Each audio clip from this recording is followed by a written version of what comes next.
আল্লাহ গুনাহ কাটে বেশি, সওয়াব কাটে কম, এটা আল্লাহর বিধান। যেমন আপনি মনে মনে নিয়ত করছেন তাহাজ্জুদ পড়বো, এখন কি তাহাজ্জুদের সময় হয়েছে? কিন্তু নিয়ত করছেন, তো নিয়ত করছেন কিন্তু তাহাজ্জুদ পড়েন নাই, আল্লাহ বলবে এই মুনকার, এই কারামান কাতিবিন, আমার বান্দা মনে মনে কি যেন বললো, সে মালিক বলছে আজকে নাকি সে তাহাজ্জুদ পড়বে। আল্লাহ বলে সওয়াব একটা লিখে ফেলো না।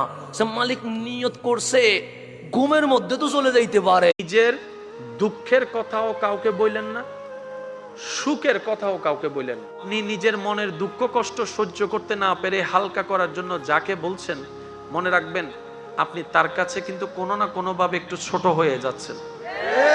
এমনও হতে পারে আপনার দুঃখের সে কথাগুলা আপনার সামনে অভিনয় করে যে আপনাকে বুঝ দিয়েছে, সে পিছনে আপনার সেই দুঃখের কথা নিয়ে হাসি ঠাট্টা করতেও দ্বিধাবোধ করে না, এমন অনেক মানুষ আছে।